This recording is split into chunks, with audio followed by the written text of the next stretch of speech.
अरे राजू, फटाफट माल लोड कर, 12 बजे डिलीवरी देना। चल। जी जी महेश जी, आप ही का सामान लोड हो रहा है, बस 1-8 घंटे में आपके साइट पे पहुंच जाएगा। जी, नागेंद्र ही लेके आ रहा है। जी नमस्ते।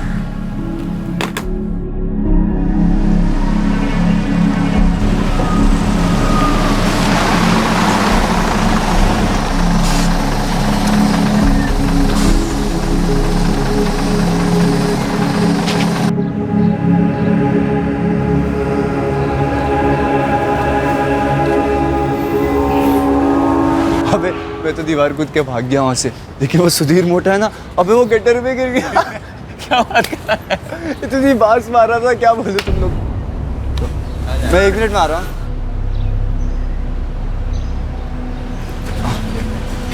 काहे लाई? क्यों मुझे यहाँ पे खड़े रह के घूर रही थी? क्यों मेरे दोस्तों के सामने इज्जत का फालूदा करवाना चाहती है? चल, तेरा आज इंटरव्यू था ना, उसका क्या हुआ? आई वो लेट उठा ना तो जा नहीं पाया। फिर से वही बहाना? तू एक दिन टाइम पे नहीं उठ सकता? हाँ, कब तक चलेगा ये अजय? आई अब आँख लग गई थी तो मैं क्या करूं? मैंने तो आज तक कभी नहीं कहा कि मैं क्या करूं, इसलिए आज तक ये घर चल रहा है। कॉलेज बीच में छोड़ के बैठ गया है, इंटरव्यू के लिए जाना नहीं चाहता है, सिर्फ आवारागर्दी करना चाहता है। तू करना क्या चाहता है? कब तक चलेगा ये? क्या सोचा है तूने अजय अपनी जिंदगी के बारे में? अभी तक कुछ सोचा नहीं आई। कब सोचेगा तू अजय? कब करेगा तू?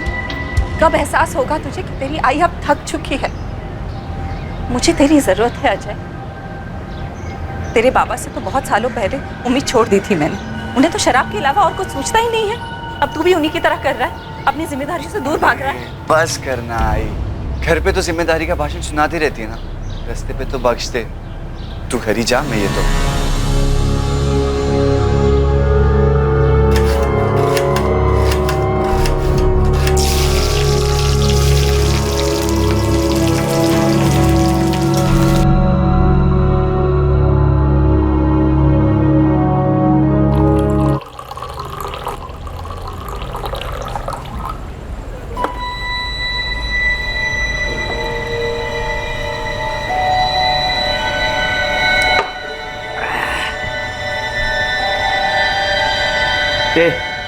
सुन, एक पौवा और पिला देख।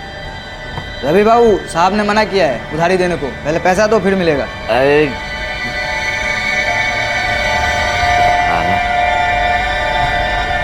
लगता है कविता ही बैठ गई इधर सेठ बन के। बस आज के बाद तुम दोनों को एक पैसा नहीं दूंगी। शर्म तो आती नहीं है तुम दोनों को? इतना मेहनत करके पैसे कमाती हूँ मैं और तुम दोनों उड़ा देते हो बस। तू अपने दोस्तों के साथ आवारागर्दी करने में और अब शराब में। कोई एहसास है अपनी जिम्मेदारी का? फिक्र है मेरी? गलती तुम दोनों की नहीं है, गलती तो मेरी है ना। ये घर मेरा है, पति मेरा है, बेटा मेरा है, यही सोच सोच के बस झेल रही हूँ तुम दोनों को। सच कहते हैं लोग, एक जिम्मेदार इंसान लापरवाह लोगों की जिम्मेदारी उठाना जब बंद कर देना तब समझ में आती है कि जिम्मेदारी क्या होती है। काय रे आई, बस करना। खाते वक्त तो चैन से खाने। चुप, खरं बोलती थी तिला बोलू दे। हो का? कहता तो वळत का नहीं हो? हाँ, इतनी समझ में आती है तो सुधर क्यों नहीं जाते तुम? और तू, तुझे ये मैं बार बार बोलती हूँ पसंद नहीं आता है ना? एक दिन ये बोलना भी बंद कर दूंगी, उस घर में रहना भी। फिर ढूंढ लाना किसी को जो तुम दोनों का ख्याल रखे और तुम दोनों को झेले भी। बस हो गया मुझे तो, और नहीं होगा अब मुझसे।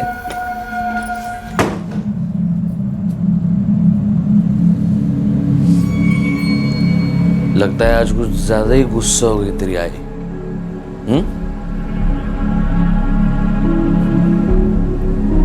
सचमुच ऐसा कुछ कर देगी तो बहुत तकलीफ हो जाएगी। उसकी कमाई पर चलती है अपनी जिंदगी। घबरू नको बाबा, आई खाली होल देती है, वो हमें छोड़ के नहीं जाएगी। तुम खाना खाओ।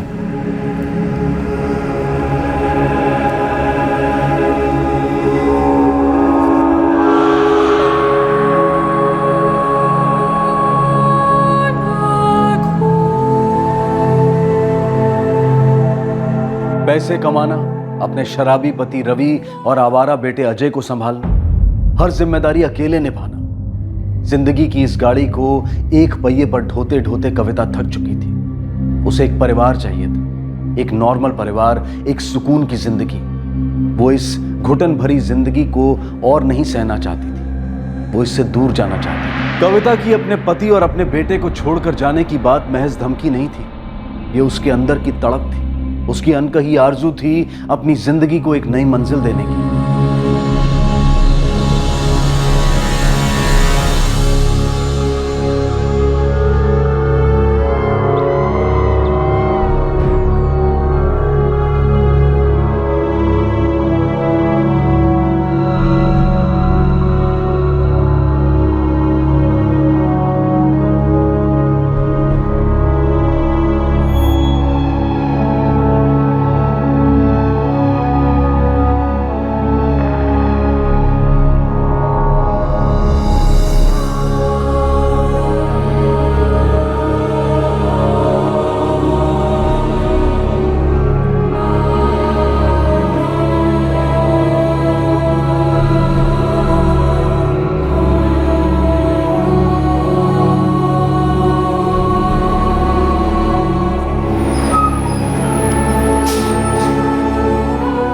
और आखिर एक दिन वो रोज की तरह घर से निकली, लेकिन वापस नहीं लौटी।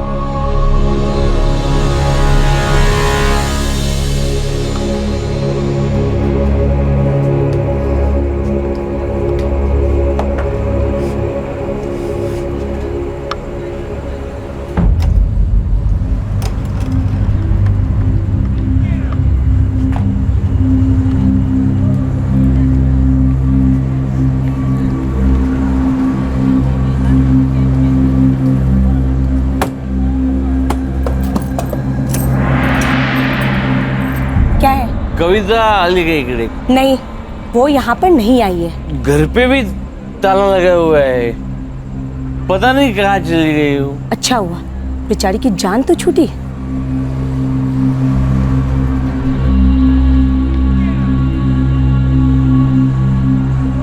तुम्ही डायल केलेला नंबर बंद आहे, कृपया थोड्या वेळाने पुन्हा प्रयत्न करा।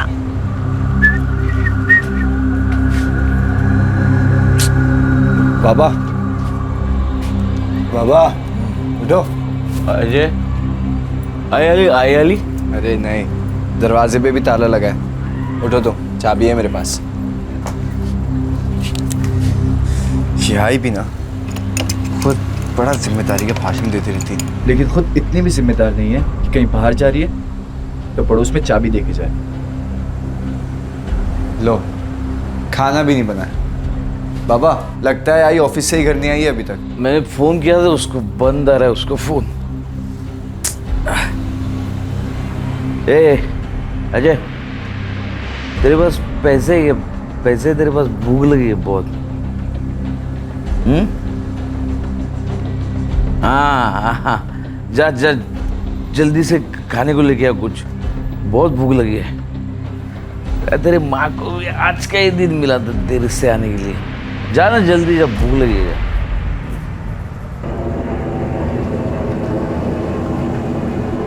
उठो बाबा, खाना लाया हूँ। बाबा उठो, खाना लाया हूँ। बाबा, बाबा, बाबा उठो। आ गई तू कविता? आ गई? नहीं बाबा, आई नहीं आई। खाना लाया हूँ, चलो आओ, खा लो।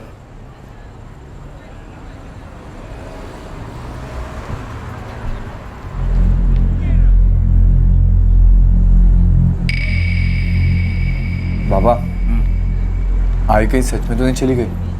कल बहुत गुस्से में बोल रही थी वो सिर्फ गुस्से में बोल देती है, मैं जानता हूँ उसको। वो देख, उसका ही मैसेज होगा। देख, ये तो मेरे को और कौन मैसेज करता है? हाँ, आई का ही है। बोला था मैं। फिर पढ़। अब मैं वापस नहीं आने वाली उस घर में, मेरा इंतजार मत करना, मैं तुम लोगों से दूर जा रही हूँ। ये क्या लिखा है इन्हें? फोन लगा तो अभी गया, अभी फोन बात कर उससे। The number you are trying to call is currently switched off. आई का फोन भी बंद आ रहा है। अरे यार, क्या हो गया है तेरी आई को? लगता है कुछ ज्यादा ही गुस्से में है। बाबा, मुझे लगता है आई ना अपनी किसी सहेली के यहाँ चली गई है और हमें डराने के लिए ऐसा मैसेज कर रही है। देखना, कल तक आ जाएगी। आप खाना खाओ।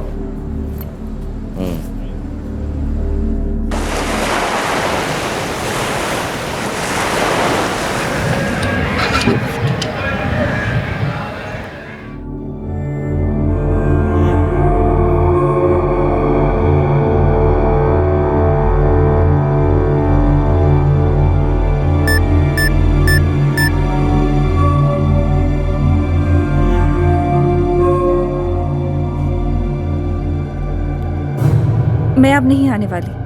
मैं थक चुकी हूँ तुम दोनों से। जा रही हूँ तुम लोगों से दूर।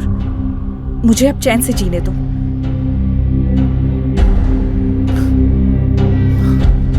The number you are trying to call is currently switched off. बाबा, बाबा, उठो बाबा, आई का मैसेज आया। हाँ? क्या लिखा है? आई अभी नहीं आएगी। उसने अब भी मैसेज में वही लिखा है कि वो हमसे तंग आ चुकी है और बहुत दूर जा रही है। तू फोन कर उसको, फोन कर तू। किया था बाबा, फोन भी बंद आ रहा है। क्या नाटक लगा रखा है तेरी आई ने। नाटक नहीं है बाबा, मुझे लगता है आई सच में नहीं आएगी। कविता अक्सर धमकी देती थी, लेकिन इस बार मामला गंभीर नजर आ रहा था।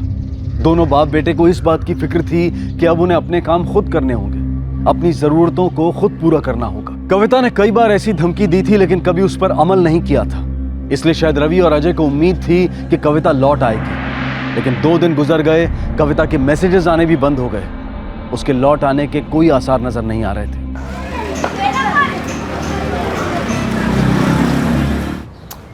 अजय, तेरी आई ऐसा नहीं कर सकती। हमें छोड़ के नहीं जा सकती वो। बाबा, आई शायद सच में हमसे बहुत तंग आ गई थी। देख, वो हमसे नाराज थी, मैं जानता था, लेकिन ऐसे बिना बताए अचानक कैसे जा सकती है वो? उसका सारा सामान यहीं पर है, कपड़े यहीं पर है। कुछ लेके गई क्या वो साथ में?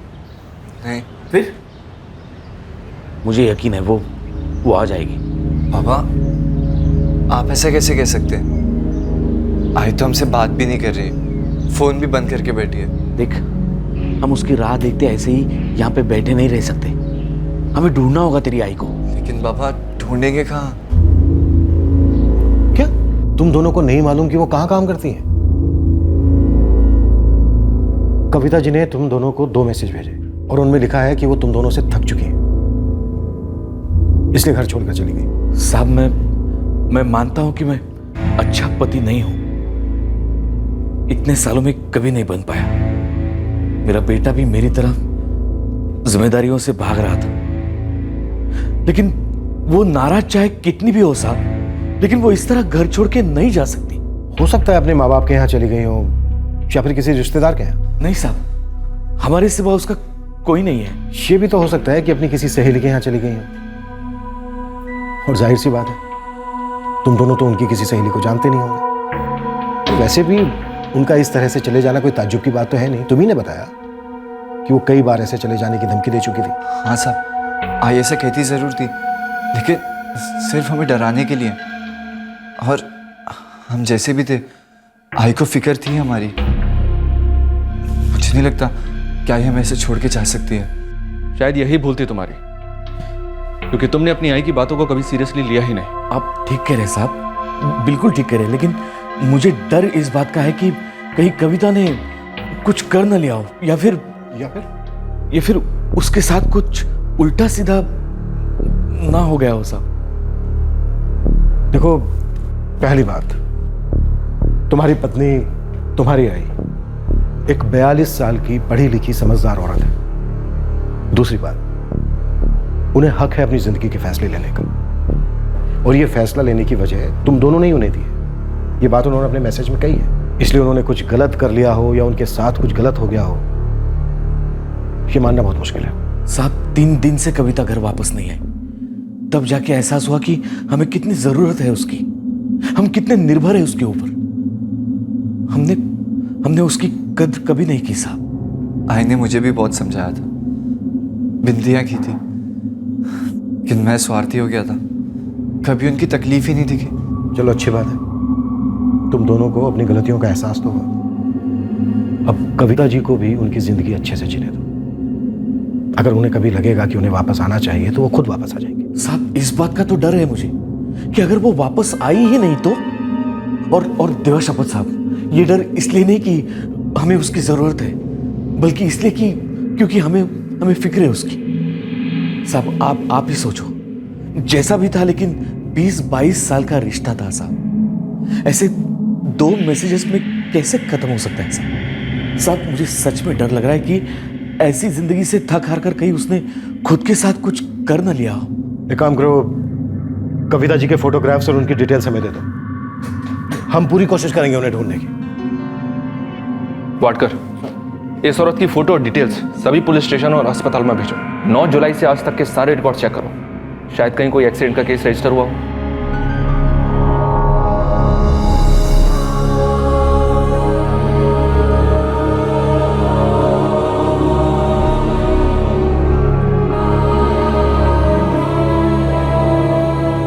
ये एक कमजोर कोशिश थी उस औरत को ढूंढने की जिसने खुद मैसेज करके बताया था कि वो अपनी मर्जी से जा रही है।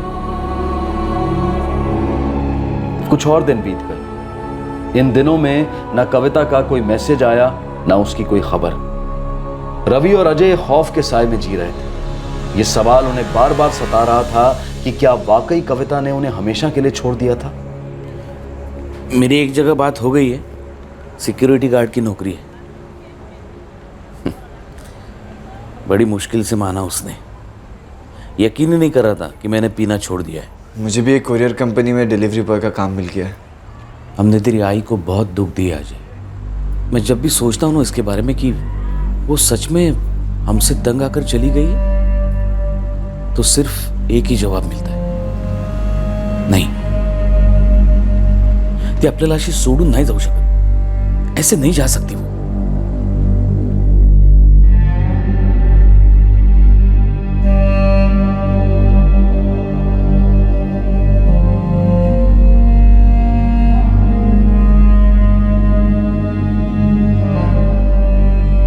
रवि, अभी तक हमें तुम्हारी पत्नी के बारे में कोई इन्फॉर्मेशन नहीं मिली है। सच कहूं, अगर कविता जी अपनी मर्जी से कहीं चली गई हैं तो उन्हें ढूंढना लगभग नामुमकिन है, और मेरे ख्याल से गलत भी, क्योंकि उनकी नई सुकून भरी जिंदगी में तुम लोगों की वजह से फिर से परेशानी आ सकती है। मैं कविता को इसलिए नहीं ढूंढ रहा हूं साहब क्योंकि वो उस नर्क में हमारे पास वापस आ सके। मैं सिर्फ तसल्ली करना चाहता हूं कि वो सही सलामत है भी या नहीं, और हो सके तो उससे माफी मांगना चाहता हूं। वो वाकई हमें छोड़कर चली गई है तो उसने बहुत सही किया है, 100% बरोबर। हम उसके लायक थे ही नहीं। रवि, मैं तुम्हारी तकलीफ, तुम्हारा पछतावा समझ सकता हूं। हम एक लापता फरार इंसान को ढूंढ सकते हैं, लेकिन ये केस वैसा है ही नहीं। ये केस एक ऐसी औरत का जो अपने पति, अपने बेटे से परेशान होकर खुद कहीं चली गई है। देखा जाए तो ये पुलिस केस बनता ही नहीं है। आपकी बात बिल्कुल सही है साहब, लेकिन मेरे अंदर से आवाज आ रही है कि कविता के साथ कुछ तो हुआ है, कुछ गलत हुआ है। हुआ है गलत, और वो गलत ये हुआ है कि उनकी अच्छाई की कभी कद्र तुमने की नहीं, उन्हें उनकी परेशानियों को तुम लोगों ने कभी समझा ही नहीं। मानता हूं साहब, मैं कमजोर था इसलिए मेरी जिम्मेदारी उसे भाग रहा था, लेकिन कविता कमजोर नहीं थी साहब, और ना कभी हो सकती है। साहब मैं आपके सामने हाथ जोड़ता हूं, सिर्फ इतना पता लगा लो कि वो सही सलामत है भी या नहीं। कविता जी का नंबर दे दो, हम पूरी कोशिश करेंगे उन्हें ढूंढने की। हो सकता है जहां वो काम करती थी वहां पर किसी को कुछ पता हो। मेरे पास सूरज कदम का नंबर है। कविता 2 साल पहले जहां काम करती थी वहां पर वो भी सुपरवाइजर था। ये नई नौकरी उसी ने दिलवाई है कविता को। ठीक है, उसका नंबर भी लिख दो। वरुण, कविता के फोन रिकॉर्ड्स निकलवाओ और इस सूरज कदम से भी कांटेक्ट करो। अभी हमें सिर्फ इस केस पर फोकस करना है, पता लगाना है कि कविता गई तो गई कहां। और उसके बाद सर? देखो, अगर कविता अपनी नई जिंदगी कहीं बहुत सुकून के साथ जी रही है तो हम उन्हें बिल्कुल परेशान नहीं करेंगे। अगर वो अपने पति, अपने बेटे के पास नहीं आना चाहती तो ना है, ये उनकी मर्जी। उनके पति को भी अपने किए पर पछतावा है। वो सिर्फ ये जानना चाहता है कि क्या वाकई में उसकी पत्नी उसे छोड़कर चली गई। हमें भी बस यही पता करना है। अब पुलिस ने कविता जाधव की तलाश शुरू की। उन्हें यह पता लगाना था कि क्या कविता अपनी मर्जी से घर छोड़कर गई थी। अब देखना यह था कि यह तहकीकात पुलिस को कहां ले जाने वाली थी। ये सब गिन के गोडाउन में रख देना और साइन ले लेना। हेलो, मिस्टर सूरज कदम? जी हाँ, मैं वर्मा नगर पुलिस स्टेशन से सब इंस्पेक्टर वरुण आप्टे बोल रहा हूँ। जी कहिए। आप कविता जाधव को जानते हैं? हाँ बिल्कुल जानता हूँ। बात क्या है सर? जी, मेरी रवि से बात हुई थी। उसने बताया कि कविता घर छोड़कर चली गई है। आप कविता को कितनी अच्छी तरह से जानते हैं? कविता बहुत भली औरत है और मेहनती भी। मैं पहले जिस फैक्ट्री में सुपरवाइजर का काम करता था, कविता वहाँ एडमिनिस्ट्रेशन डिपार्टमेंट में काम करती थी और वो फैक्ट्री बंद होने वाली थी।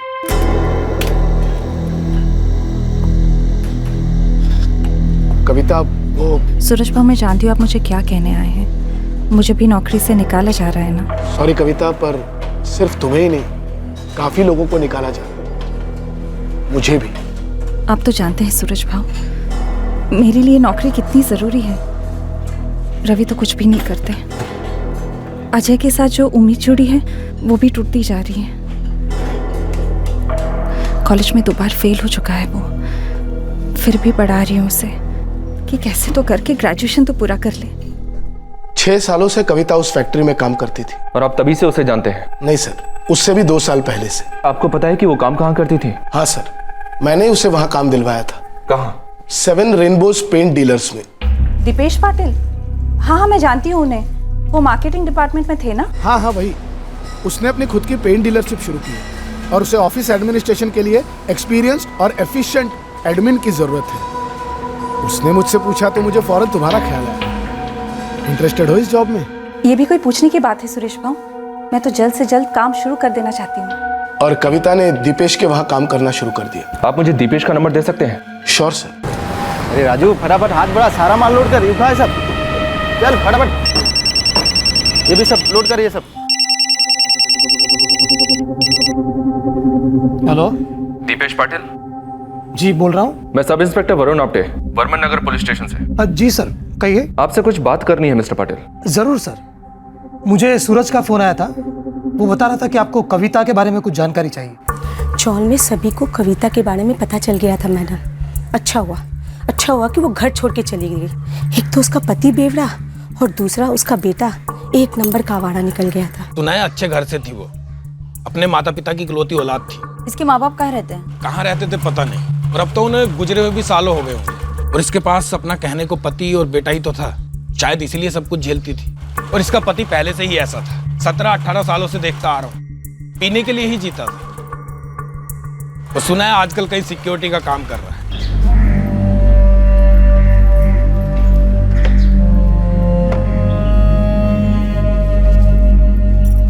Thank you. जी सर, कविता 9 जुलाई को ऑफिस आई थी, हमेशा की तरह 9:30 बजे शार्प।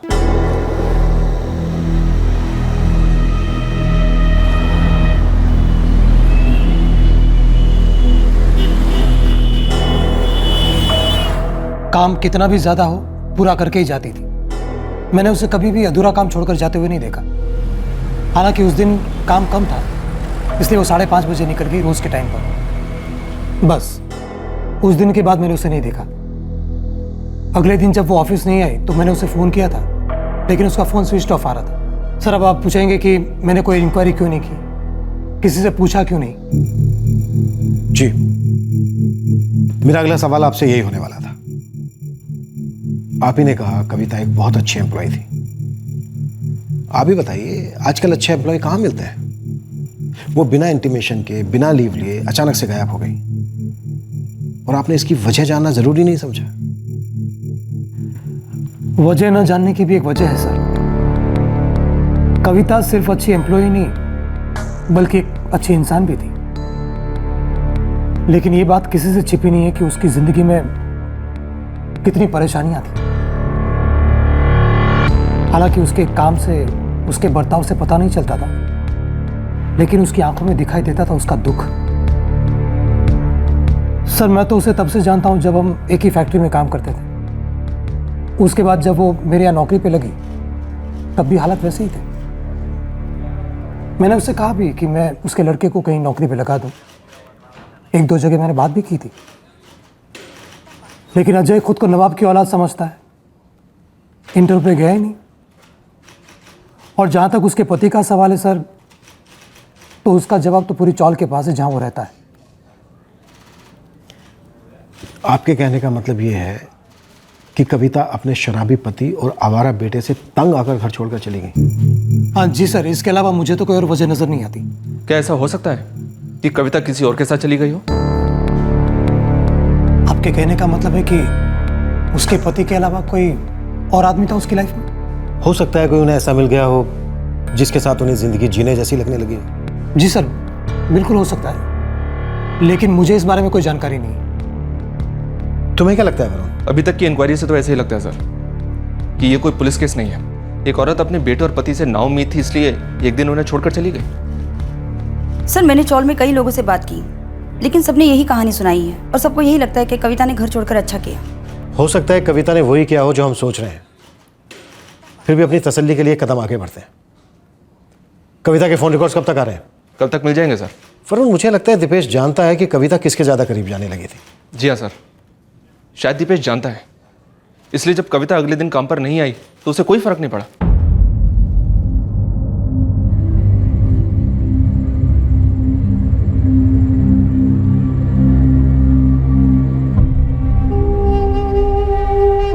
इतने सालों से ज्यादती पे ज्यादती करता आया हूं तेरी आई पर। समझता था लेकिन स्वार्थी हो चुका था। एहसास ही नहीं होता था कि मेरी खुदगर्जी की वजह से मैं उसका चैन, उसका सुकून सब छीन रहा हूं। और आज जब वो नहीं है तो मजबूरन ये सब करना पड़ रहा है। काश वो वापस आ जाए और मैं उससे माफी मांग सकूं, उसे वो जिंदगी दे सकूं जो वो हमेशा से चाहती थी। मुझे लगता है आई का जाना जरूरी था, हमें अपनी जिम्मेदारियों का एहसास दिलाने के लिए। लेकिन बाबा, बस एक बार आई वापस आ जाए बाबा। मैं आई को कभी शिकायत का मौका नहीं दूंगा, उनकी हर बात मानूंगा।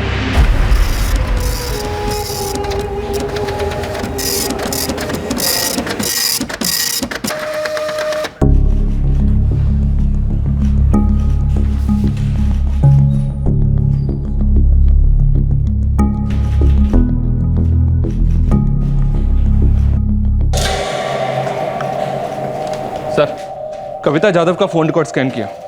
इस पूरे मामले में कुछ तो अटपटा जरूर है। जैसा दिख रहा था वैसा बिल्कुल नहीं है।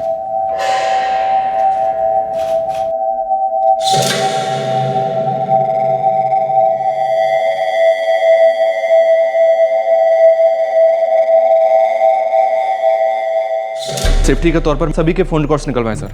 कविता के अलावा उसके पति रवि, उसके बेटे अजय और कविता के बॉस दीपेश पाटिल के भी। 9 जुलाई की रात को 10:30 बजे कविता ने जो मैसेज किया था सर, वो मुंबई से ही किया था। लेकिन कविता ने अगले दिन सुबह जो दूसरा मैसेज किया था वो गणपति पुले से किया था। अटपटा किसके फोन रिकॉर्ड्स में नजर आ रहा है?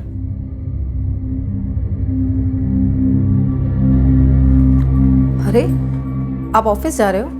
हाँ, एक अर्जेंट ऑर्डर डिलीवर करना है। अरे अभी तो आपने कहा छुट्टी ले रहा हूँ, चाय बना दे। और चाय बनाई तो प्रोग्राम चेंज। संध्या, मैंने कहा ना कि अर्जेंट है, जाना ही पड़ेगा। हेलो। हेलो दीपेश जी, इंस्पेक्टर शेखर दीक्षित बोल रहा हूँ। जी सर, कहिए। उस दिन आपने हमें बातें तो बहुत बताई, लेकिन अधूरी थी। कुछ जरूरी बातें तो रह ही गई। अच्छा, ऐसा है तो मैं फिर से आ जाता हूँ। मुझे लगा ही था कि दोबारा बुलाएंगे। देखा, काम पे नहीं गया तो फोन से चिपके रहना पड़ेगा। उससे अच्छा मैं चला ही जाता हूँ, चाय तुम पी लेना। दीपेश की बातों में जो कॉन्फिडेंस है वो या तो एक सच्चे आदमी में होता है या फिर उस आदमी में जो झूठ बोलने में बहुत माहिर होता है। ताल में कुछ तो काला है। कविता के फोन रिकॉर्ड से एक हल्का सा सुराग मिला था जो शक करने लायक था। कविता का बॉस दीपेश पाटिल अब पुलिस की रडार में था। क्या वाकई शक करने लायक कोई बात थी? दीपेश पाटिल साहब, तो आपको लग रहा था कि हम आपको फिर से बुलाएंगे, यानी आप भी जानते थे कि आपने हमसे कुछ छुपाया। तो चलिए, जो भी आपने हमसे छुपाया था वो बता दीजिए। और हाँ, इस बार आधा अधूरा नहीं, पूरा बताइए। तो चलिए, हो जाइए शुरू। सर, किसी भी इंसान की जिंदगी में अगर दुख हो, तनाव हो, तो वो चाहता है कि वो अपनी फीलिंग्स, अपने जज्बात किसी के साथ शेयर करे। कोई तो हो जो उसकी बात सुने। समझे ना समझे अलग बात है सर, लेकिन पाटिल साहब, ये फिलॉसफी का ज्ञान देना बंद कीजिए और इन फोन रिकॉर्ड से जो सवाल उठे ना, उनका सीधा सीधा जवाब दीजिए। 9 जुलाई की रात को कविता मुंबई में थी और 10 जुलाई को गणपति पुले में। हो सकता है वो अपने बेटे और पति के लिए प्रार्थना करने गई, उनकी सद्बुद्धि के लिए। लेकिन पाटिल साहब, आप वहां किसके लिए प्रार्थना करने गए थे? खुद के लिए? देखिए दीपेश जी, ये कोई इत्तेफाक नहीं हो सकता कि 10 तारीख को आपके फोन की लोकेशन गणपति पुले थी और ठीक उसी दिन आपकी एम्प्लॉई अपने पति और बेटे से हताश होकर उन्हें छोड़कर चली गई, और वो भी गणपति पुले। और उसी दिन आप भी पहुंच गए गणपति पुले। जी सर, ये इत्तेफाक नहीं है। पाटिल साहब, अब आप अपने ये फिलॉसफी वाले हवाई जहाज को नीचे उतारिए जमीन पर और हमें ज़मीनी सच्चाई बताइए। उस दिन 9 जुलाई को शाम 5:30 बजे कविता अपना काम खत्म करके मेरी कैबिन में आई थी।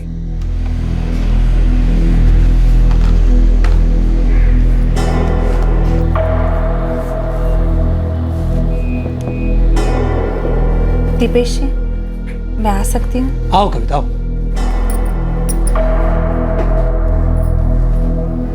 कुछ बुझी बुझी सी लग रही हो। सब ठीक तो है ना? मैं थक चुकी हूँ दीपेश जी। मैं तुम्हारी हालत समझ सकता हूँ कविता। मुझे पूरी हमदर्दी है तुम्हारे साथ। 22 साल दीपेश जी, उस आदमी की हर कमजोरी, हर बुराई के साथ मैंने समझौता किया, बिना किसी कड़वाहट के, बिना किसी गुस्से के उसका साथ दिया। लेकिन मुझे क्या मिला? एक बेटे से उम्मीद थी, लेकिन वो भी टूट गई। अब तो मैं ही अंदर से टूट गई हूं। मुझे तो कुछ समझ में नहीं आ रहा। सर, ये पहली बार नहीं था कि कविता ने अपनी फीलिंग्स मुझसे बांटी थी, लेकिन इस बार वो कुछ ज्यादा बिखरी हुई सी लग रही थी। उसकी आवाज में, उसकी बॉडी लैंग्वेज में एक अजीब सी निराशा थी। वो घर जाना ही नहीं चाहती थी। सर, तुम समझने की कोशिश करो कविता। अगर घर नहीं जाओगी तो और कहां जाओगी? मैं नहीं चाहती दीपेश, पर अब मैं घर नहीं जाऊंगी। बस बहुत हो गया, मुझे अब छुटकारा चाहिए। मैं उसकी मुश्किल समझता था सर, मुझे उससे हमदर्दी थी, लेकिन अब वो कहां जाएगी ये मैं कैसे तय कर सकता था? अजीब सी मुसीबत थी सर। मेरा मतलब है, आप किसी इंसान की बात को सुन सकते हैं, समझ सकते हैं, लेकिन उसकी जिम्मेदारी तो नहीं उठा सकते ना। आप मुझे सीधे सीधे ये बताइए कि आप कविता के साथ गणपति पुले गए थे? जी सर, कविता वहां जाना चाहती थी, ये उसकी इच्छा थी। गणपति पुले? जी दीपेश जी, उसी के पास जयगढ़ एक जगह है, मैं वहीं से हूँ। मेरा पूरा बचपन वहीं पे गुजरा है। क्या आप मुझे वहां ले जाएंगे? मैं? कविता यूं अचानक कैसे? शायद जहाँ बचपन गुजरा है वहां जाके 22 सालों की थकावट थोड़ी देर के लिए मिट जाए। सर, उसकी हालत ऐसी थी कि वो कुछ भी कर सकती थी, खुद को नुकसान पहुंचा सकती थी। मुझे उसे अकेले में छोड़ना ठीक नहीं लगा। सर, एक बार मैंने सोचा कि उसके पति से बात करूं, लेकिन फिर सोचा कि मामला और बिगड़ सकता, क्योंकि वही तो जड़ है उसकी परेशानी की। मुझे कोई और रास्ता नजर नहीं आया सर, इसलिए मैं उसके साथ चला गया ताकि उसे कोई गलत कदम उठाने से रोक सकूं।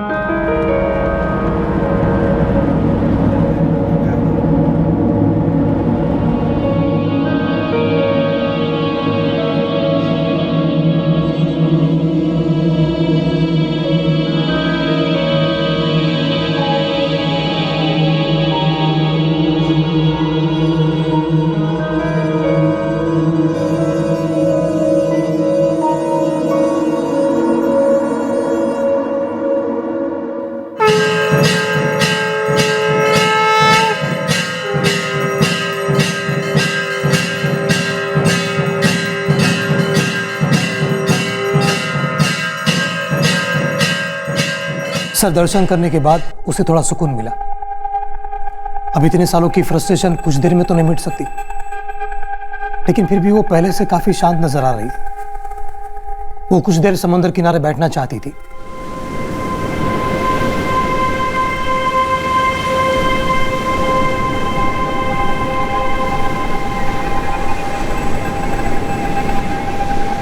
ये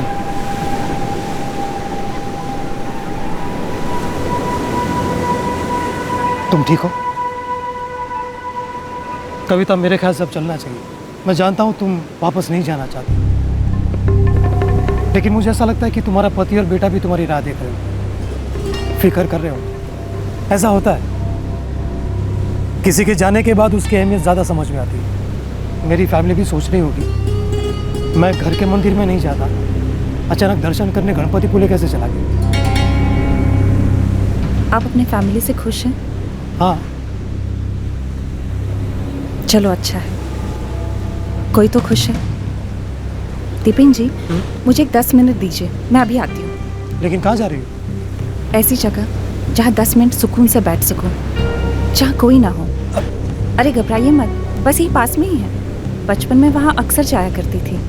अब इतना दूर आए हैं तो सोचा बचपन की यादों को थोड़ा फिर से जी लूँ। ठीक है, लेकिन ज़्यादा देर मत करना, हमें रात होने से पहले मुंबई पहुँचना है।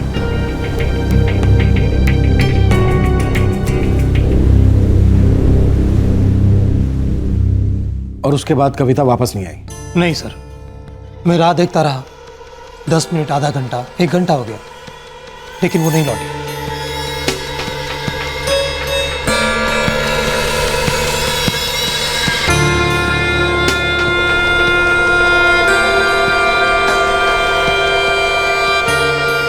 मैडम, मेरे साथ जो लेडी आई थी कविता, वो आई थी चाबी लेने? नहीं सर, चाबी तो यहीं पे रखी हुई है।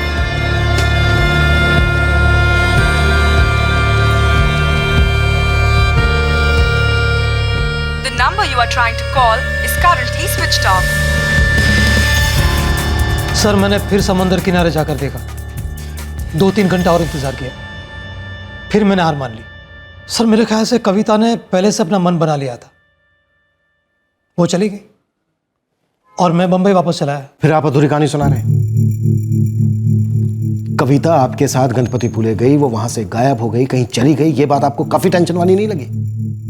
आप चुपचाप मुंबई वापस आ गए और भूल गए उसे। सॉरी सर, मैं एक बात क्लियर करना चाहता हूं, कविता मेरे साथ नहीं आई थी, मैं कविता के साथ गया था।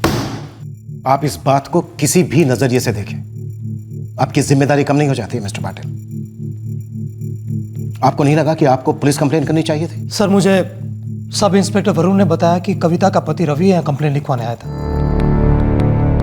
तब आपने कंप्लेन क्यों नहीं लिखी?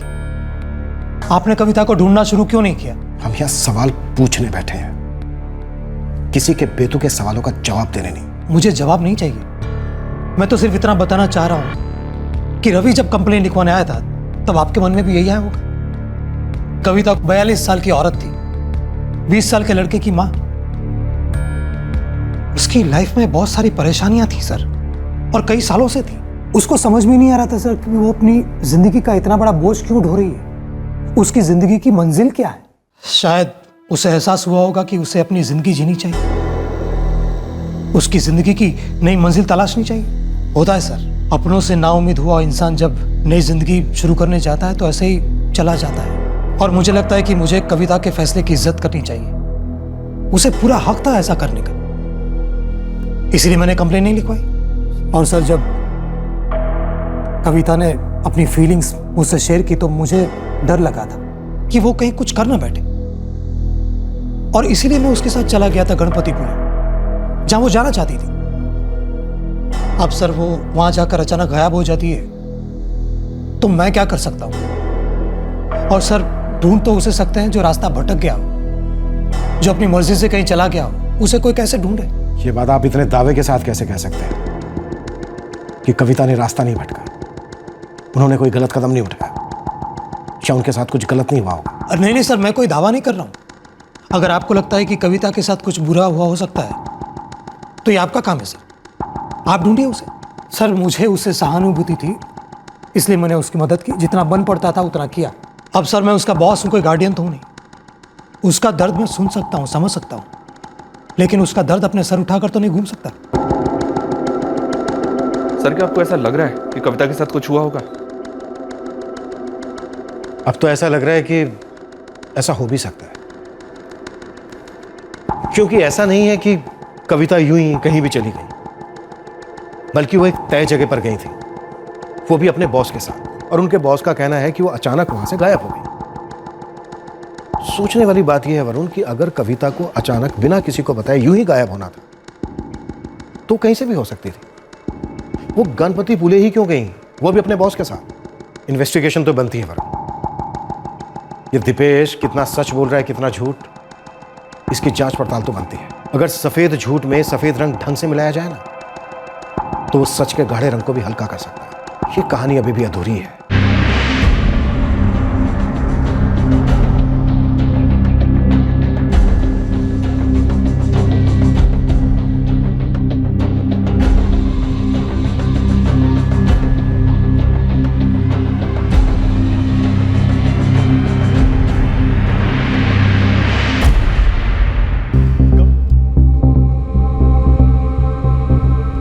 वरुण, कविता गणपति पुले गई थी ये तो तय है, और दिपेश का कहना यह है कि कविता उसके वहां साथ गई थी। हो सकता है ऐसा ही हो, लेकिन क्या वहां पर वही हुआ जो दिपेश ने हमसे कहा? सर मैंने रवि से भी बात की थी, उसने भी यही कहा था कि कविता गणपति पुले के पास की जयगढ़ गांव को बिलोंग करती है। हालांकि अब वहाँ उसका कोई रिश्तेदार नहीं है। वरुण, याद है जब हमने दिपेश की पहली क्वेश्चनिंग की थी तो हमने उससे पूछा था, क्या ऐसा हो सकता है कि कविता किसी और के साथ चली गई हो?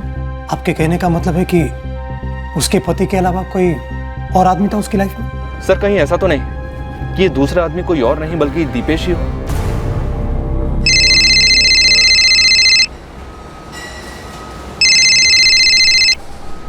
हेलो। हाँ सूरज भाऊ, मैं रवि, कविता का पति। हाँ बोला। सूरज भाऊ, आप कविता को इतने सालों से जानते हैं, आप ये भी जानते हैं कि मैं उसका अच्छा पति कभी नहीं बन पाया। रवि साफ साफ बोलो, बात क्या है? सूरज भाऊ, क्या क्या कविता का किसी दूसरे आदमी के साथ कोई रिश्ता था? देखो, कविता को मैं सिर्फ उसके काम से जानता था, और ये उसकी पर्सनल लाइफ है जिसके बारे में उसने कभी मुझसे कुछ नहीं कहा। लेकिन आप ही ने उसे दीपेश पाटिल के यहाँ काम दिलवाया था ना, तो आपने खुद कविता की सिफारिश की थी या दीपेश पाटिल ने आपसे बात की थी? दीपेश ने कुछ नहीं कहा था, मैंने ही कविता का नाम रिकमेंड किया था। और अगर तुमने ये जानने के लिए फोन किया है कि दीपेश और कविता के बीच में अफेयर था या नहीं, तो तुम गलत आदमी से पूछ रहे हो।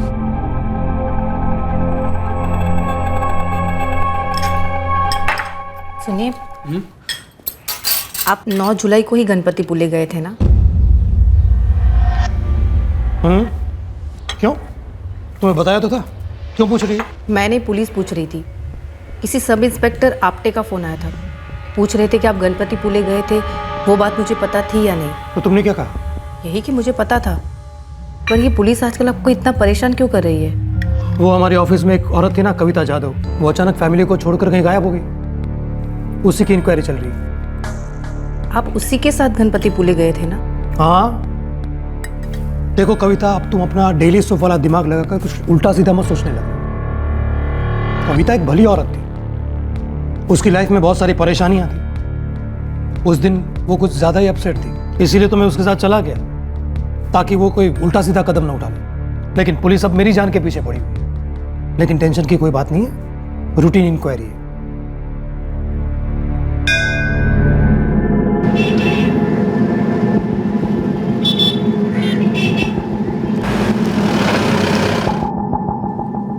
नौ जुलाई को दिपेश पाटिल और कविता जाधव ने जब चेक इन किया तो आपने उनके आईडी प्रूफ तो लिए ही होंगे? यस सर, फाइल में होंगे, मैं अभी आपको ढूंढ कर देती हूँ।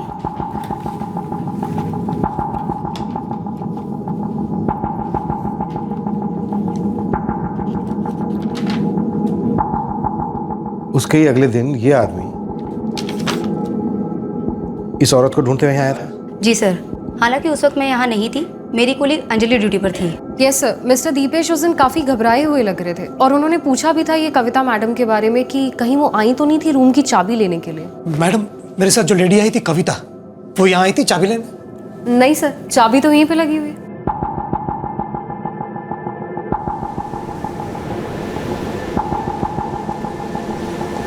ये ध्यान से देख। नारियल की तरह मेरे को सबके शकल भी एक जैसी लगती है। वैसे ये आदमी जिसकी फोटो दिखाई आपने, इसका चेहरा बराबर याद है। ये 2 बार आया था यहाँ एक औरत के बारे में पूछने के लिए। अरे भाव, उस औरत को देखा जो मेरे साथ वहाँ पे बैठी हुई थी? औरत मेरे साथ बैठी थी ना वहाँ पे? नहीं साहब, मेरा ध्यान नहीं था उधर। अरे भाव, याद नहीं है? अभी थोड़ी देर पहले 2 नारियल पानी लेकर मैं वहाँ पे बैठा था उस औरत के साथ। आप देखा होता तो बताने में मेरा क्या जाता है साहब। वो आदमी थोड़ी देर बाद फिर से पूछने आया था, काफ़ी डरा हुआ था, इसलिए साहब उसकी शक्ल दिमाग में छप गई।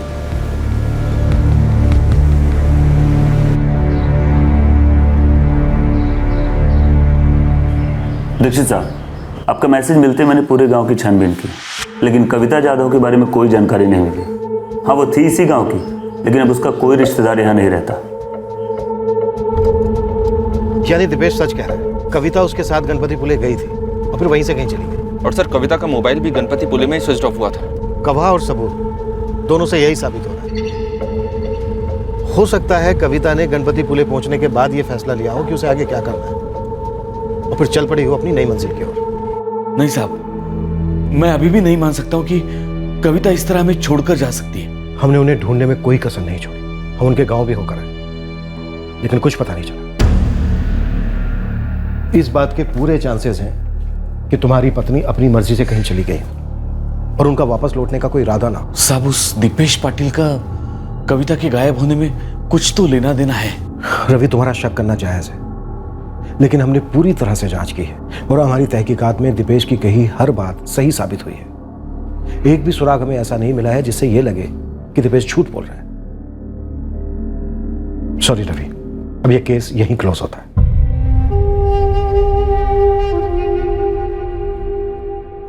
अपनी उदासी को समेटे रवि फिर से काम पर लग गया। कविता के जाने के बाद उसमें आया बदलाव बरकरार रहा। अजय भी काम में मन लगा रहा था। कविता की गैर मौजूदगी ने उसके पति को अपनी जिम्मेदारियों का एहसास करवाया और उसके बेटे को भी। दोनों को बेहद दुख था कविता को इस तरह से खो देने का। कविता की कमी तो खल रही थी, लेकिन सबकी जिंदगी अपनी गति से चलती रही। हालांकि एक सवाल सबके मन में रह रह कर उठता था, आखिर कविता थी कहां? सर, वरुण को बुलाओ। जी सर। वरुण, कविता जाधव केस में कोई अपडेट हुई? उसने अपने पति, बेटे या बॉस को कोई कॉल किया हो? लगता तो नहीं है सर। मैंने उन सबसे कह रखा है कि अगर कविता उन्हें कांटेक्ट करे तो हमें तुरंत इन्फॉर्म करे। वैसे कुछ खटक रहा है क्या आपको सर? पता नहीं। इस केस के बारे में जब भी सोचता हूं हमेशा यह केस मुझे अधूरा ही लगता है। 9 जुलाई को एक औरत बिना बताए अचानक कहीं चली गई। फिर वो अपने पति के मोबाइल पर एक मैसेज भेज दिए कि वो अब कभी नहीं आएगी, और फिर उसके अगले दिन 10 जुलाई को वापस मैसेज भेज दिए। क्यों? दोबारा मैसेज भेजने की क्या जरूरत थी? मुझे लगता है सर, शायद कविता के लिए यह फैसला लेना आसान तो नहीं रहा होगा। उसने जब पहला मैसेज भेजा होगा तो उस वक्त वो श्योर नहीं होगी। वो शायद अपने फैसले पर दोबारा सोचना चाहती होगी, और अगले दिन उसने तय कर लिया कि उसे क्या करना है। क्या यह भी हो सकता है कि ये पूरी कहानी मनगढ़ंत हो? ऐसा तो तभी हो सकता है सर जब किसी का इरादा कविता को नुकसान पहुंचाने का, शायद जान से मार डालने का। अभी किसी नतीजे पर पहुंचना बहुत मुश्किल है। वरुण, एक काम करो, डायरी में मिसिंग कंप्लेंट फाइल करो। मुझे नहीं लगता अभी इस केस में इससे ज्यादा कुछ किया जा सकता है। तहकीकात में पुलिस के हाथ कुछ नहीं लगा था, लेकिन तहकीकात खत्म होने के कुछ महीनों बाद फाइलों के नीचे दबा कविता जाधव का केस फिर से उभर कर आया।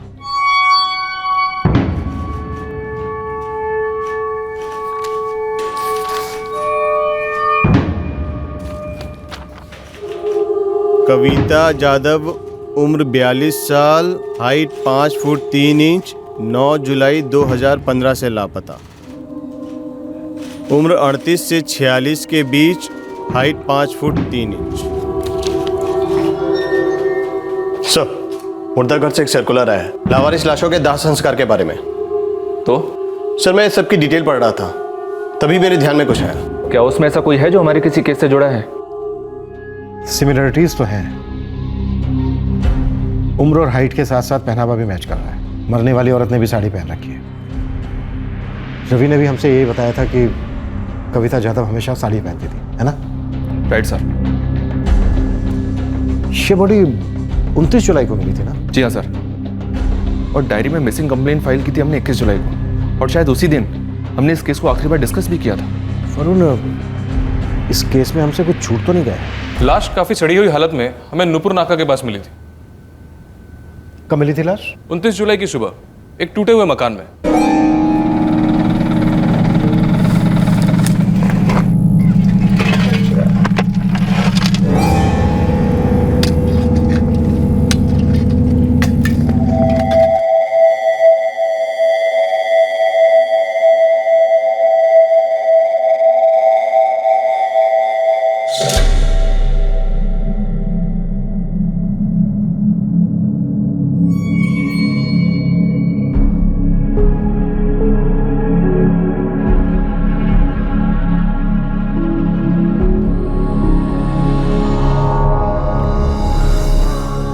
हाँ साहब,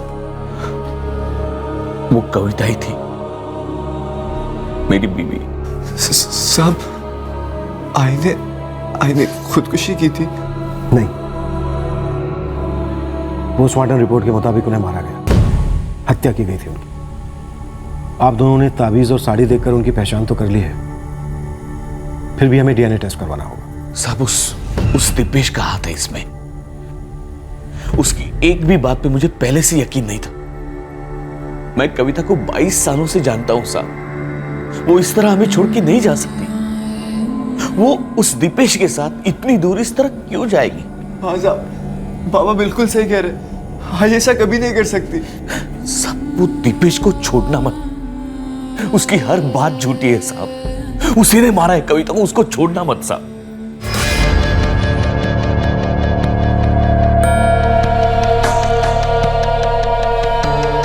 सुनिए, आज डब्बे में गोभी की भाजी चलेगी ना? क्या हुआ? इतनी परेशान क्यों दिख रहे हैं आप? कुछ बोल क्यों नहीं रहे हो?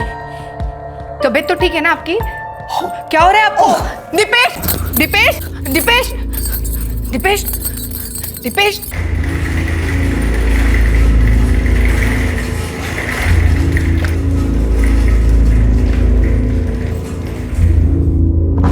सर, दीपेश पाटिल को हार्ट अटैक आया है। क्या? जी हाँ सर, माइल्ड अटैक है। फिलहाल आईसीयू में है वो। खतरे की कोई बात नहीं है, बहुत ही माइल्ड अटैक था। डॉक्टर, हम दीपेश पाटिल से कुछ सवालात करना चाहते हैं। आपके हिसाब से कब मुनासिब होगा? अगले 48 घंटों तक हम उन्हें ऑब्जर्वेशन में रखने वाले हैं। अगर सब नॉर्मल रहा तो 2 से 3 दिन बाद आप अपनी कार्रवाई कर सकते हैं। वरुण, मुझे लगता है दीपेश और कविता के बीच सिर्फ बॉस और एम्प्लॉय का रिलेशन नहीं था, जैसा कि दीपेश ने कहा। सर, दीपेश का कहना था कि कविता गणपति पुले से गायब हुई थी, जबकि उसकी लाश मिली पनवेल से। हो सकता है दोनों वापस लौटे हों। ये दीपेश हमें पूरी कहानी नहीं सुना रहा है। हालांकि कविता के फोन रिकॉर्ड्स से तो ये नहीं लगता कि वो मुंबई वापस लौटी थी। सर, एक ऐसे अजीब सा थॉट मेरे दिमाग में आया है। क्या ऐसा नहीं हो सकता कि एक शराबी निकम्मे पति को पता चला कि उसकी बीवी किसी के साथ चली गई है, अब वो वापस कभी लौट कर नहीं आएगी। इस बात पे उसे गुस्सा आया, उसने अपनी पत्नी को ढूंढा और मार दिया। उसके बाद हमारे पास आया FIR लिखवाने। वरुण, हम कोई भी पॉसिबिलिटी रूल आउट नहीं कर सकते, लेकिन रवि अपनी पत्नी को क्यों मारेगा? वो तो पूरी तरह से अपनी पत्नी के ऊपर निर्भर था। उसको तो ये तक नहीं मालूम था कि उसकी पत्नी काम कहाँ करती है। शुरुआत में ऐसा लग रहा था कि कोई केस ही नहीं था, एक औरत का निजी फैसला था जो अपनी पारिवारिक जिंदगी से तंग आकर कहीं चली गई थी। फिर एक मोड़ पर हल्का सा मिसिंग केस का एंगल जुड़ा, लेकिन अब कविता की लाश के पोस्टमार्टम के बाद यह साबित हो गया था कि यह एक मर्डर केस है। लेकिन अब भी यह केस नतीजे से कोसों दूर था। कत्ल की वजह, कातिल और क्या हुआ था कविता के साथ, इसका पता चलना अभी बाकी था। क्या बात है पाटिल साहब, आज आप अपनी फिलॉसफी नहीं सुना रहे? हाँ? कोई बात नहीं, मैं सुनाता हूं। इंसान को अपने कर्मों की सजा इसी जन्म में भुगतनी पड़ती है, और तुम्हें भी भुगतनी पड़ेगी। किस बात की सजा सर? आप तो ऐसे कह रहे हैं जैसे मैं कोई क्रिमिनल हूं। ये ठीक नहीं है सर। आखिर मेरा कसूर क्या है? यही ना कि मैंने कविता की मदद करनी चाहिए। वो कोई गलत कदम ना उठा रहे, इसलिए मैं उसे गणपति पुले ले गया जहां वो जाना चाहती थी। अब वो वहां से अचानक गायब हो गई तो मैं क्या कर सकता हूं? अब इतने समय बाद आप कह रहे हैं कि आपको उसकी लाश मिली है बंबई में, किसी ने मार डाला बेचारी को। लेकिन सर, इससे मेरा क्या लेना देना? अभी भी तुम हमें पूरा सच नहीं बता रहे, और अगर तुमने मुझे पूरा सच... मेरा सच नहीं, आपकी तहकीकात अधूरी है सर। आप मुजरिम को पकड़ नहीं पा रहे, इसलिए आप मुझे फंसाने की कोशिश कर रहे हैं। उस जुर्म में जो मैंने नहीं किया किसी और ने किया हुआ।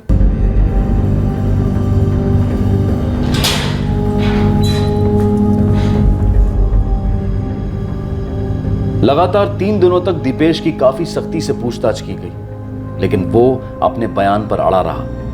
ऐसा कुछ सामने नहीं आ रहा था जो इस केस को उसके नतीजे तक पहुंचा सके।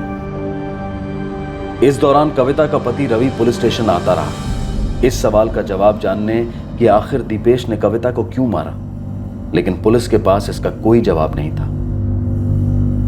सर, हम लोग अभी तक ये मानकर चल रहे थे कि कविता गणपति पुले गई थी। सर, ऐसा भी तो हो सकता है कि कविता गणपति पुले गई ही ना हो। कहना क्या चाहते हो गुरु? सर, ये दीपेश अपनी बात से टस से मस नहीं हो रहा है। शायद इसलिए क्योंकि उसने हर चीज को पहले से प्लान किया था, और उसी प्लान के मुताबिक हर कदम उठाया गया। मतलब पे झूठ पर सच का रंग लगाया। दिपेश ने हर चीज प्लान की थी। जी हाँ सर, यहाँ तक कि कविता की मोबाइल का गणपतिपुले में होना, ताकि हम लोग ये समझें कि कविता गणपतिपुले में थी, जबकि शायद वो यहीं थी, मुंबई में। घबराओ मत संध्या, मैंने कुछ नहीं किया, यकीन करो मेरा। ये लोग मुझे खामखा फंसाने की कोशिश कर रहे हैं, लेकिन कामयाब नहीं होंगे, देख लेना। संध्या, संध्या रो मत।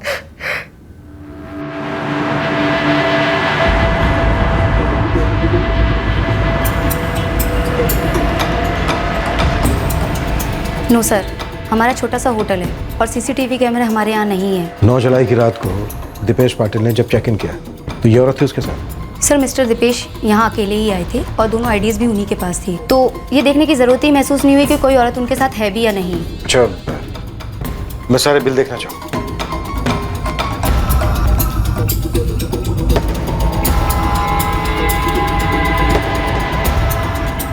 दिपेश पाटिल ने 2 कप चाय मंगवाई थी। सर, अगर बिल में लिखा है तो डेफिनेटली मंगाई होगी। ये औरत है वो?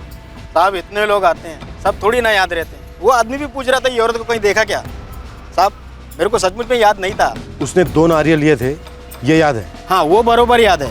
और रहेगा ही ना साहब, 2 बार आया था मेरे पास, एक ही रिकॉर्ड बजाया जा रहा था।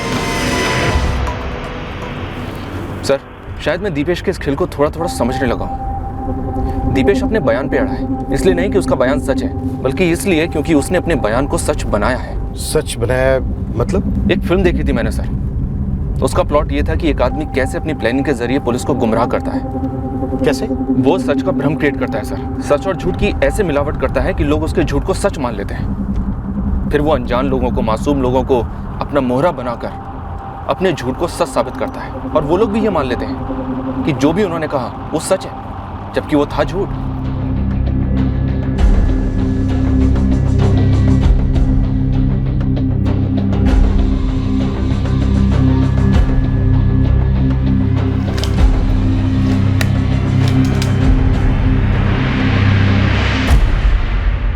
दिपेश का मुंह खुलवाना है। सच का भ्रम पैदा करके वो सजा से बच निकलेगा, ये उसका भ्रम है, और उसका ये भ्रम मैं उसकी हड्डियों समेत तोड़ूंगा।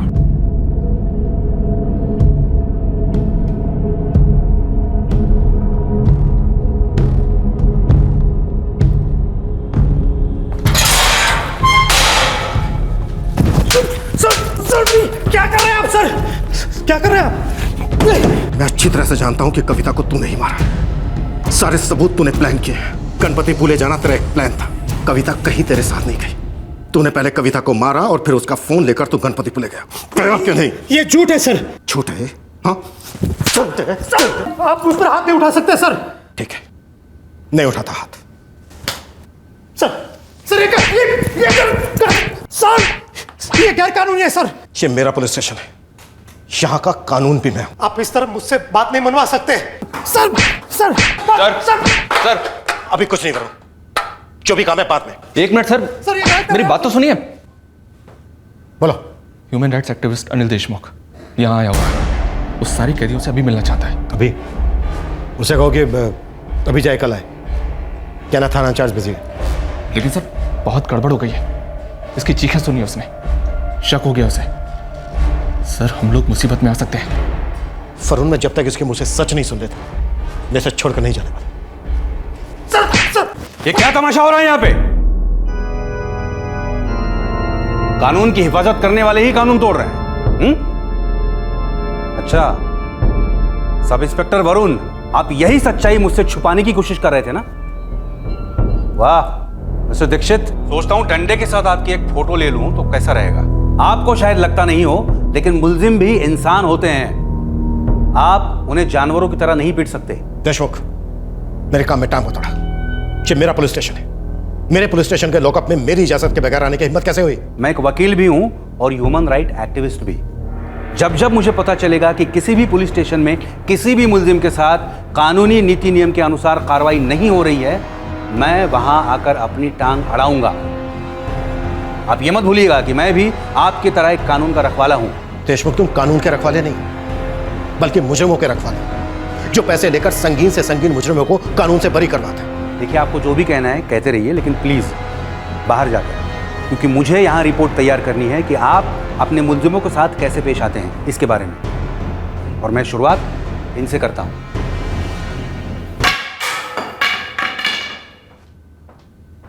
वरुण साहब, क्या बताएंगे कौन है ये आदमी? सर, मेरा नाम दीपेश पाटिल है। मैं एक हार्ट पेशेंट हूँ, फिर भी दीक्षित साहब ने मुझे बहुत मारा। कोई गलत केस में फंसा रहा है मुझे। जानता हूँ ये तो पुलिस के पुराने हथकंडे हैं। जब असली मुजरिम को ढूंढ नहीं पाते तो जो हाथ लगता है उसको मुजरिम बना देते हैं। क्या कृपा करके आप भी यहाँ से तशरीफ ले जाएंगे?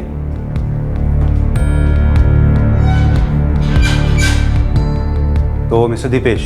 जी सर। क्या ऑफिसर दीक्षित ने आपको मारा? सिर्फ हाथ से नहीं, डंडे से भी मारा सर। वो मुझसे उस जुर्म का जबरदस्ती कन्फेशन करवाना चाह रहे हैं जो मैंने किया ही नहीं। क्या केस है आपका?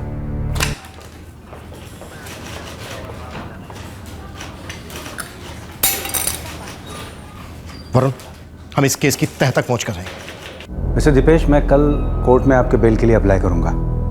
लेकिन आप... नहीं, हैरान होने की कोई ज़रूरत नहीं है। मैं आपके पूरे केस की स्टडी करके आया हूं। आपकी वाइफ संध्या ने मुझे कांटेक्ट किया था। क्या? संध्या ने? जी। पुलिस के पास कोर्ट के ऑर्डर्स हैं आपको इंटरोगेट करने के, लेकिन मेरे हिसाब से आपके लिए यही सही रहेगा कि बेल मिलने तक आप जुडिशियल कस्टडी में रहें ताकि इंटरोगेशन से बच सकें। डरिए मत, मैं हूं। अब बात करते हैं आपके केस की। देखिए, सीधी सी बात है कि आपके केस में आपके अलावा दूसरा कोई सस्पेक्ट है नहीं। मैंने स्टेटमेंट भी पढ़ा है आपका। आपके खिलाफ सबूत शायद इतने ना हों, लेकिन शक करने की वजह तो है ही। बहुत लंबी कानूनी लड़ाई लड़नी पड़ेगी आपको खुद को निर्दोष साबित करने के लिए, क्योंकि आप ही वो आखिरी इंसान थे जो मरहूम कविता जाधव के साथ आखिरी बार देखे गए। तो फिर मैं यहाँ से निकलूंगा कैसे? देखिए मिस्टर दीपेश, मैं आपको सिर्फ यहाँ से नहीं, जुडिशियल कस्टडी से भी निकालना चाहता हूँ, लेकिन छोटी सी अड़चन है। पुलिस को एक क्लू मिला है जो बेल मिलने में प्रॉब्लम दे सकता है। कैसा क्लू? देखिए, 9 जुलाई को आपकी कार मुंबई गोवा हाईवे पर एक टोल नाके पे लगे सीसीटीवी में स्पॉट हुई है। रात का वक्त था, आप कार में अकेले थे उस वक्त। कविता जाधव आपके साथ नहीं थी और वो होटल अर्पिता लॉज, वहाँ पे तो कोई सीसीटीवी था नहीं, इसलिए वहाँ से आप बच निकले। लेकिन ये जो टोल नाके की सीसीटीवी फुटेज है, ये केस को आपके खिलाफ ले जा सकती है। क्या आपने वो फुटेज देखी? नहीं, लेकिन मेरे कुछ सोर्सेज हैं पुलिस में जिसके बारे में मैं अभी आपको बता नहीं सकता। उनके पास ये फुटेज है जिसे पुलिस कोर्ट में पेश करेगी, जिससे उन्हें ये पता चलेगा कि आपकी ये गणपति पुले वाली कहानी जो है वो बनावटी थी। ये नामुमकिन है। देखिए मिस्टर दीपेश, मैं यहाँ ये तय करने नहीं आया हूँ कि पुलिस के लिए क्या मुमकिन है और क्या नामुमकिन। मैं आपका वकील हूँ और मेरा काम है आपको बचाना। आपकी सज़ा में नहीं, आपकी रिहाई में मेरा फ़ायदा है। और देखिए, ये तभी मैं कर सकता हूँ जब मुझे पता हो कि एग्जैक्टली क्या हुआ था। ठीक है, अगर आप कुछ बताना नहीं चाहते तो ये आपकी मर्जी है, लेकिन कल जब कोर्ट में मेरे लिए आपके डिफेंस में जवाब देना मुश्किल हो जाएगा, आप ही का केस वीक होता चला जाएगा। ऐसी कोई फुटेज हो ही नहीं सकती, कहीं की भी नहीं। नहीं, ये आप इतनी श्योरिटी से कैसे कह सकते हैं? क्योंकि मैंने सारी प्लानिंग की थी, फुल प्रूफ प्लानिंग। होटल भी मैंने ऐसा चुना था जहाँ सीसीटीवी ना हो। नहीं मिस्टर दीपेश, देखिए, टोल नाके पर सीसीटीवी होते हैं और आपकी कार तो वहीं से गुजरी होगी ना। लेकिन मैं कार से गया ही नहीं था। अच्छा, वेरी स्मार्ट, वेरी स्मार्ट। मुझे लगता है ना वो शायद कुछ खेल खेल रहे हैं हमारे साथ। उन्हें खेलने दीजिए उनका खेल, हमारे पास तो हुक्म का इक्का है। प्लीज़। इसीलिए मैं बस से गया था, क्योंकि मैं जानता हूँ कि सीसीटीवी बस के अंदर के लोगों को स्पॉट नहीं कर सकती।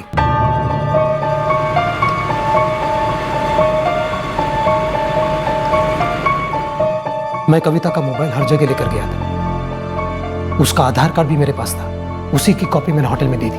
अच्छा, मतलब कविता गणपति पुले गई नहीं थी? नहीं, जब उसने मेरा ऑफिस ज्वाइन किया था तब मेरा सब कोई इरादा नहीं था उससे किसी भी प्रकार का रिश्ता रखने का। मैं जानता था उसकी लाइफ में बहुत सारी परेशानियां हैं, मुझे उससे हमदर्दी थी और ये हमदर्दी धीमे धीमे मुझे उसके करीब ले गई। वो अपने पति और बेटे से दुखी थी। वो अक्सर अपना दर्द मुझसे बांटती थी। मैं उसका इमोशनल सपोर्ट था, लेकिन उसे सहारा देते देते पता नहीं कब मैं उसकी ओर खींचने लगा। मुझे उसमें एक ऐसी औरत नजर आने लगी जिसे प्यार की जरूरत थी। पता ही नहीं चला बात कब इतनी आगे बढ़ गई और हम करीब आने लगे। हमारा रिश्ता उसके जख्मों का मरहम था और मुझे भी वो पसंद आने लगी थी। लेकिन ये रिश्ता जिंदगी भर का रिश्ता थोड़ी ना था। मेरा एक हंसता खेलता परिवार है। मैं अपनी फैमिली को कभी नहीं छोड़ सकता, कभी नहीं। मेरी पत्नी, मेरी बेटी, ये तो मेरी जिंदगी है। क्या ये कविता तुम्हारा परिवार तोड़ना चाहती थी? ये तो मैं नहीं जानता, लेकिन वो अपने परिवार से दूर जाना चाहती थी और उसे ऐसा लगता था कि मैं वो जरिया बन सकता हूं जिससे वो अपने परिवार से दूर जा सकती है।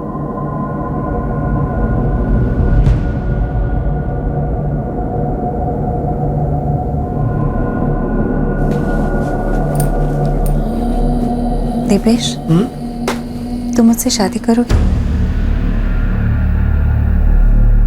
जब उसने पहली बार ये पूछा तब मुझे समझ में आया कि बात इतनी आगे बढ़ गई। लेकिन तुमने मना नहीं किया उसे? मना किया सर, उसे दुख भी हुआ,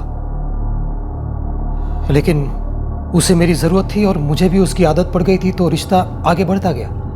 मानता हूं कि उसने जिंदगी में काफी दुख झेले थे, लेकिन उसका जिम्मेदार मैं तो नहीं था। उसकी उम्मीदें बढ़ने लगी थी सर।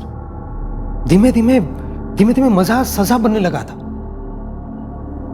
मुझे ऐसा लगने लगा था कि वो अपनी जिंदगी का नर्क मेरी जिंदगी में घुसेड़ देगी और मुझे उसे ऐसा करने से रोकना था।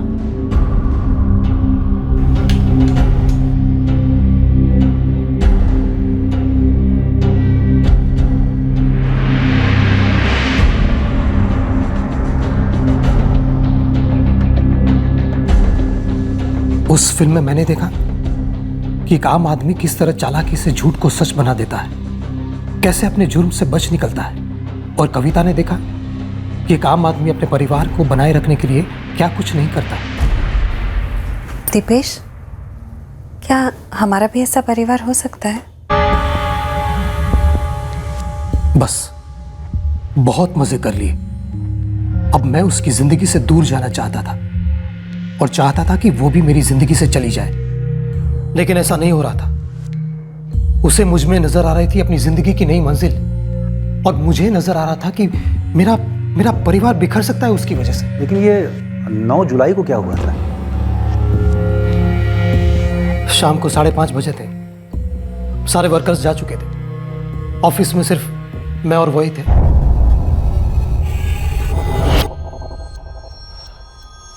देखो कविता, फिर से अपना शादी का पुराण शुरू मत कर देना प्लीज।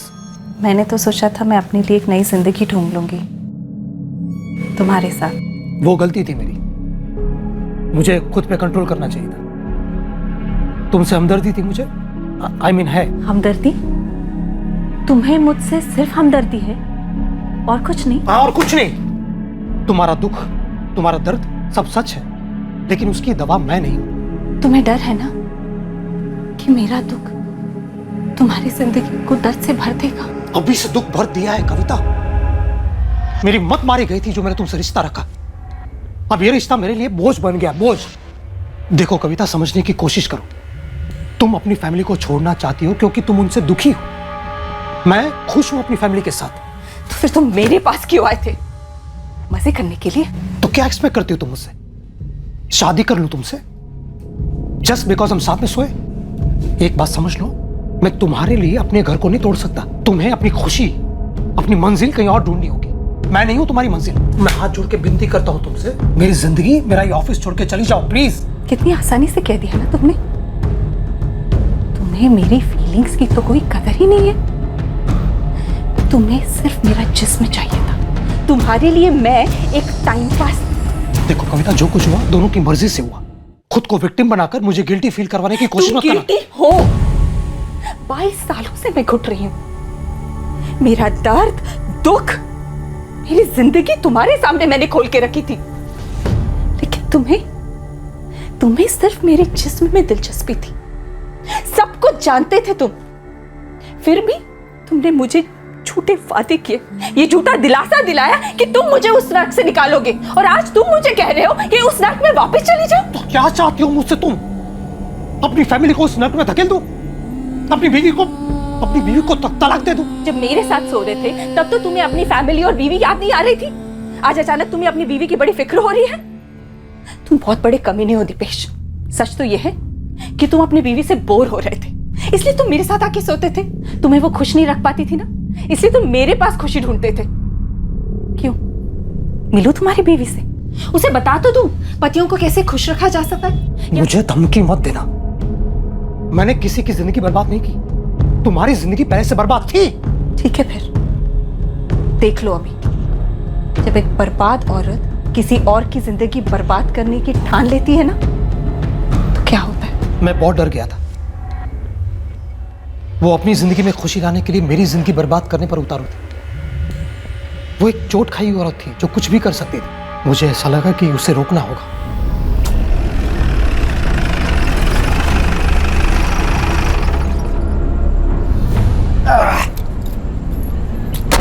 हाँ आओ ना केंद्र, ये ड्रम अर्जेंटली पनवेल पहुंचाना है, पुणे से एक पार्टी आ रही है। ठीक है सेठ, मैं देके आता हूँ। नहीं नहीं, मुझे जाना पड़ेगा, बाहर की पार्टी है ना, तुम जरा उठाने में मदद करो। जी। कविता की बॉडी को ड्रम में डालती है और उसे पनवेल में एक उजाड़ जगह पे लेंगे।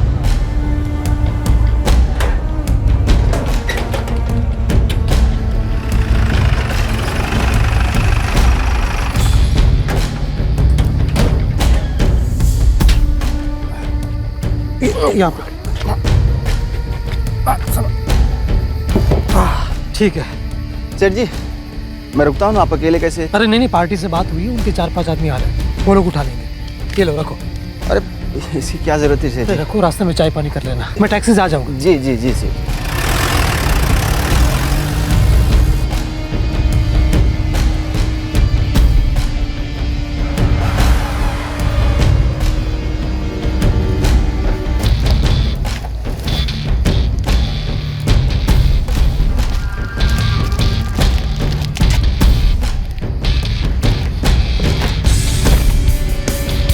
इस तरह मैंने उससे छुटकारा पाया। फिर मैं ऑफिस आया, सारा खून साफ किया। कविता का बैग मेरे पास था, मैंने उसका मोबाइल लिया। तभी मुझे वो फिल्म याद आई और मेरा दिमाग चलने लगा।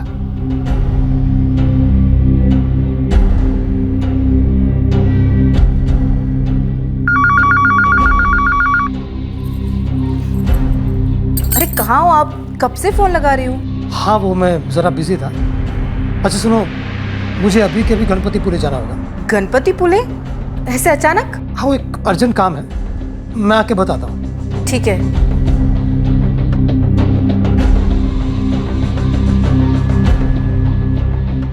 फिर मैंने कविता के पति को मैसेज भेजा और फोन स्विच ऑफ कर दिया और गणपतिपुले के लिए निकल गया। अगले दिन सुबह मैंने गणपतिपुले से कविता के पति को फिर से मैसेज किया, ताकि अगर पुलिस इन्वेस्टिगेशन हो तो ये साबित हो सके कि कविता गणपतिपुले में ही थी। अच्छा खेल खेला है आपने, एकदम दिमाग से। मैंने सब कुछ प्लान करके रखा था, क्योंकि मैं जानता था कि पुलिस मेरे बयान की सच्चाई जानने गणपतिपुले जरूर जाएगी। देखिए मिस्टर दीपेश, चाहे कुछ भी हो जाए, आप अपना स्टेटमेंट चेंज मत कीजिएगा। जी। आप निकल आओगे इस केस, डोंट वरी। दरवाजा खोलना।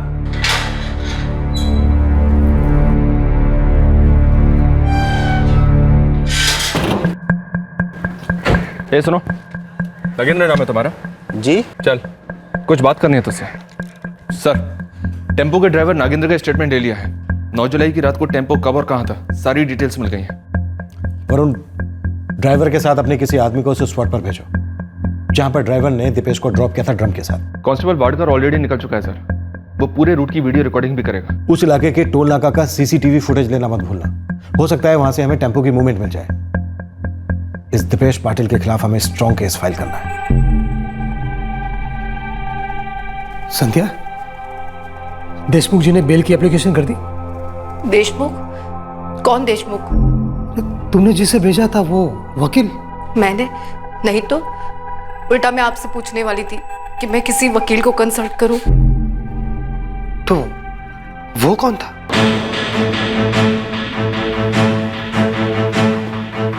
सर, गुड देशमुख, अच्छी एक्टिंग की तुमने। सॉरी सर, लेकिन मैं कुछ ज़्यादा भड़क गया आप पे। अरे नहीं नहीं, अच्छा किया, झूठा ड्रामा करके झूठे से सच उकलवाया। Very good, thank you sir, thank you.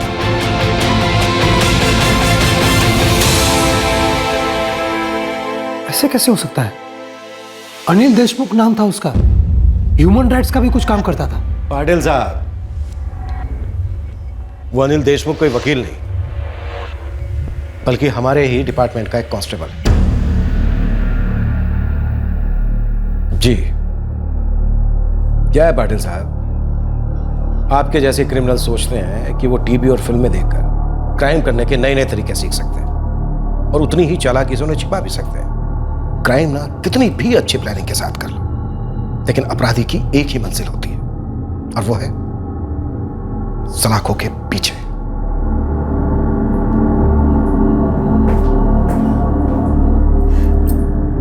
Dipesh, सच बताइए मुझे, क्या किया है आपने? ये सच है, कविता जी परेशान थी अपनी जिंदगी से, तुम दोनों को छोड़कर जाना चाहती थी। उनको लगता था दीपेश के साथ जो वो नई जिंदगी शुरू करेंगी वो जिंदगी इस जिंदगी से बेहतर होगी, और दीपेश अपनी जरूरत के लिए इस्तेमाल कर रहा था, और जैसे ही उसे डर लगा कि उनकी वजह से उसका घर टूट सकता है, उसे उनको मार डाला। हम लोग तो उसके लायक कभी थे ही नहीं, लेकिन उसके साथ जो कुछ हुआ वो बहुत गलत हो गया। ऐसा नहीं होना चाहिए था उसके साथ। दीपेश पर हत्या के लिए आईपीसी की धारा 302, सबूत मिटाने के लिए धारा 201 लगाई गई है। फिलहाल वो न्यायिक हिरासत में है। दीपेश ने एक फुल प्रूफ प्लान बनाया था, एक परफेक्ट एलिबी क्रिएट की थी, अपने जुर्म पर पर्दा डालने का पूरा इंतजाम किया था, लेकिन ये फुल प्रूफ प्लान फेल हो गया। शायद कविता अपनी तकलीफों से बाहर निकल सकती थी, बजाय एक ऐसे रिश्ते में उलझने के जिसमें नजर आ रहा समाधान दरअसल एक भ्रम था जिसका कोई अस्तित्व नहीं था। हर इंसान की अपनी समस्याएं होती हैं और वो अपने तरीके से उसका समाधान खोजता है। इस पर फैसला सुनाने का किसी को कोई हक नहीं है, लेकिन अपनी समस्याओं से जूझ रहे इंसान को यह पता होना चाहिए कि उसकी तकलीफ में सहारा देने वाले शख्स की मदद कर पाने की भी एक हद है, एक सीमा है, जिसे कभी पार नहीं करना चाहिए। क्योंकि सच यही है कि आखिर में इंसान को अपनी तकलीफों का हल खुद ही ढूंढना पड़ता है। अपनी मंजिल, अपनी आजादी को हासिल करने की जिम्मेदारी इंसान की खुद की है, और इसे वो किसी दूसरे पर थोप नहीं सकता। फिर मुलाकात होगी अगले एपिसोड में और खुलासा करेंगे एक और जुर्म का। तब तक सतर्क रहें, सुरक्षित रहें और देखते रहें क्राइम पेट्रोल सतर्क। सबक एक को सीख हम सबको। जय हिंद। इस तरह के और भी एपिसोड देखने के लिए हमारे चैनल को सब्सक्राइब करें और बेल आइकन दबाना ना भूलें।